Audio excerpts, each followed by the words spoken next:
कि माननीय मुख्यमंत्री शिवराज सिंह जी चौहान के सपनों का यह शहर है। तो आज करीब 200 करोड़ रुपए की राशि अलग अलग कामों के लिए स्वीकृत हुई है। 4 फ्लाईओवर का प्लान किया, जिसमें 3 के टेंडर स्वीकृत होकर और अभी 2-4 दिन में इनको कार्यादेश मिल जाएगा। पिछले दिनों प्रयत्न किया कि दोनों के बीच में संवाद हो जाए और जिस तरफ से भी कमी है वो शीघ्र पूरी हो। देखिए, TPS 5 तो हमारी ज़मीन पर उतर गई है, 2 की स्वीकृति होने वाली है, 3 की स्वीकृति होने वाली है, इसे 8 स्कीम हमारी अभी प्रोसेस में है। इंदौर विकास प्राधिकरण के अध्यक्ष जयपाल सिंह चावला जी हमारे साथ हैं। इंदौर विकास को लेकर लगातार वो कोशिश कर रहे हैं, जब से अध्यक्ष बने हैं। आज बोर्ड बैठक हुई है, क्या क्या निर्णय हुए पहले वो जानते हैं। क्या हुआ भाई साहब आज की बैठक में? आज की बोर्ड की बैठक थोड़ा लंबे समय के बाद हो पाई है, क्योंकि बीच में आचार संहिता थी और इसलिए कुछ काम भी इकट्ठे हो गए थे।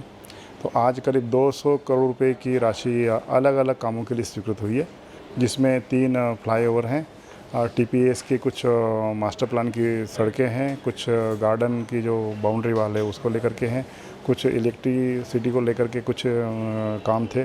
तो ऐसे करके इन सबको यदि मिलाते हैं तो 200-250 करोड़ के लगभग की राशि की स्वीकृति आज मिली है। इस तरह से जो शहर फ्लाईओवर्स की जो डिमांड कर रहा था, आपके आते ही जो है 3 फ्लाईओवर मिल गए। कब तक जो है काम शुरू होने के लिए? देखिए, फ्लाईओवर तो हमको 11 बनाना है, तो हमने सोचा था कि इस वर्ष में ही हम 6 फ्लाईओवर पूरे कर लें, किंतु मेट्रो जिस रूट से निकल रही है उस रूट पे हमको उसके डिज़ाइन की वजह से वो क्लियरिफिकेशन नहीं हो पाया और इसलिए हमने अभी 4 फ्लाईओवर का प्लान किया, जिसमें 3 के टेंडर स्वीकृत होकर और अभी 2-4 दिन में इनको कार्यादेश मिल जाएगा और भूमि पूजन करके तत्काल वो काम प्रारंभ हो जाएगा। दूसरा एक इंदौर को जो है अंतर्राष्ट्रीय स्विमिंग पूल भी जो है मिला हुआ है, उसके काम को तेज़ करने के लिए भी आपके द्वारा कोशिश? बिल्कुल, मैं लगातार जितने प्रोजेक्ट चल रहे हैं उन सभी प्रोजेक्ट पर हर 10 दिन 15 दिन में पहुंच जाता हूं। सारे अधिकारी वहाँ रहते ही हैं। हम कोशिश कर रहे हैं कि समय अवधि जो अभी तक जितना विलम्ब हुआ है उतना विलम्ब ना हो, समय अवधि के पहले वो काम पूरा हो जाए। स्विमिंग पूल का जो पहला चरण था वो पूरा हो गया है। दूसरे चरण का जो टेंडर है वो आज की बैठक में स्वीकृत होकर के और मतलब ये 8-10 दिन में वो भी काम प्रारंभ हो जाएगा। जो आईडिया से जुड़े हुए लोग हैं, जो हम ये कहें कि जनता है जो शहर की, जिन लोगों ने प्लाट धारक है, उनकी समस्याओं के लिए भी आपने एक नवाचार शुरू किया है, किस तरह का है वो? देखिए, इंदौर विकास प्राधिकरण का कार्यक्षेत्र 2 प्रकार का है। एक फील्ड में हम काम करते हैं, जहाँ नई नई स्कीमें लॉन्च होती है, उसके विकास के कार्य होते हैं और यातायात को सुगम बनाने की दृष्टि से फ्लाईओवर आदि सड़कें निर्माण होता है।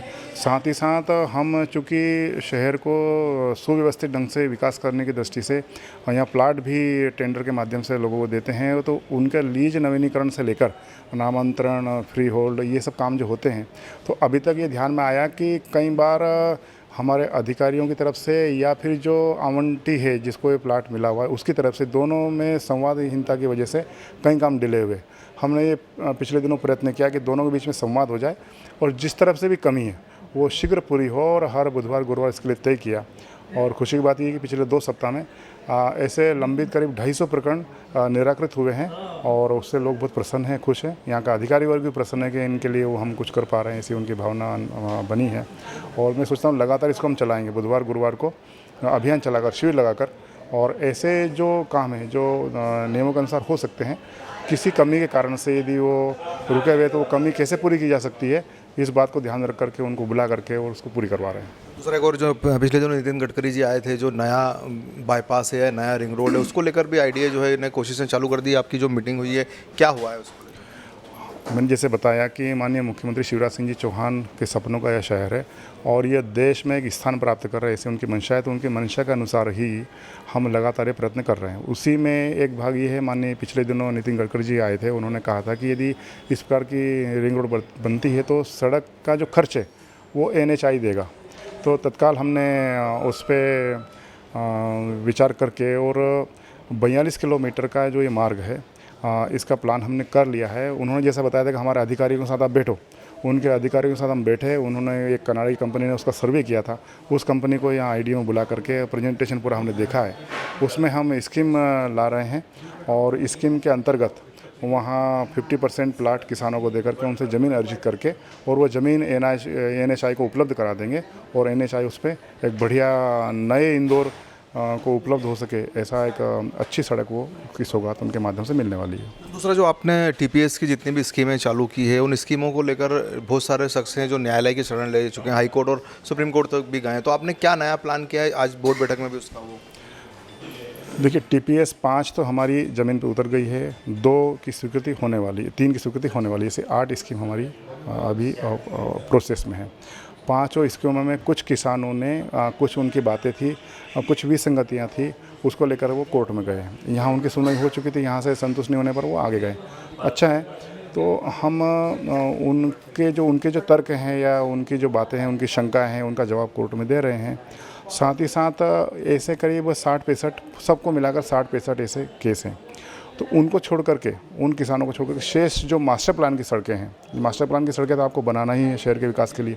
इंदौर विकास प्राधिकरण ने सबसे पहले इन पाँचों टीपीएस में मास्टर प्लान बनाने का काम अपने हाथ में लिया है। तो वो काम तो हम कर ही रहे हैं, वैसे भी हमको करना था, तो वो हमने हाथ में लिया हुआ है अभी। शेष जो उसी टीपीएस में 30 मीटर की, 18 मीटर की सड़कें हैं, वो इसके दूसरे चरण में हम लेने वाले हैं। तब तक ये सब चीज़ें जो चल रही है, किसानों को शंका है, उनका समाधान भी हम कर लेंगे। उद्यान और रोड पहले बना रहे हैं। हम सबसे पहले मास्टर प्लान की रोड बना रहे हैं। इसके बाद हमने जो प्लान किया है कि पर्यावरण की सुरक्षा की दृष्टि से हम गार्डन बनाएंगे। हमने 100 गार्डन इसी वर्ष बनाने का प्रावधान किया है। उसकी बाउंड्री वाल के लिए भी आज की बोर्ड की बैठक में टेंडर हो गए हैं। साथ ही साथ जो छोटे रोड है वो उसके बाद में हम हाथ काम में लेने वाले हैं। तो ऐसा ये ज़मीन पे आकर के प्राधिकरण जो बोलता है, हमने 3 महीने पहले घोषणा की थी कि हम टीपीएस योजना लाने वाले हैं, और आज के बोर्ड की बैठक में रोड बनाने के जो टेंडर है उनको स्वीकृति मिल गई है और वो काम चालू होने वाला है। जो एक और आखिरी सवाल है, जो रोड के जो बाधक है उनके लिए भी आपने एक प्लान किया है कि मान लीजिए खजराना या नायता मुंडला, तो वहीं आसपास उनको जो है भवन उपलब्ध कराने के लिए जो है क्या प्लान है? देखिए, इंदौर विकास प्राधिकरण का इतिहास रहा है कि हमने जहाँ भी बसावट की है, यदि पहले से वहाँ अव्यवस्थित लोग बसे हुए तो उनको विस्थापित करते हैं। अभी RE2 जब हमारा बन रहा है उसमें खजराने के आसपास कुछ ऐसे स्थान हैं जो रोड के बीच में कुछ स्थान आ रहे हैं, तो उनको प्रयत्नपूर्वक हम सुरक्षित स्थानों पर, व्यवस्थित स्थानों पर उनको विस्थापित करेंगे। ऐसे बुरी टेकरी के आगे भी जो कुछ लोग बसे हुए हैं उनको भी व्यवस्थित स्थान पर ले जा करके उनको विस्थापित करने के बाद ही हम हमारा काम आगे बढ़ाएंगे उसको। ये था हमारे साथ जो है इंदौर विकास प्राधिकरण के अध्यक्ष, जिन्होंने कहा कि शहर का विकास तो होगा, लेकिन जो लोग बाधक अगर मान लो मकान आ रहे हैं तो उनका विस्थापन भी किया जाएगा। और जिस तरह से तमाम जो टीपीएस है उसको लेकर न्यायालय की शरण में जो भी गए हैं पीड़ित, तो उनका कहना है कि न्यायालय में अपनी कार्रवाई चलते रहेगी, लेकिन टीपीएस का काम नहीं रुकेगा, क्योंकि मास्टर प्लान के जो रोड है उन रोड का कार्य वो शुरू करने वाले हैं। इंदौर विकास प्राधिकरण, इंदौर से मैं समीर खान।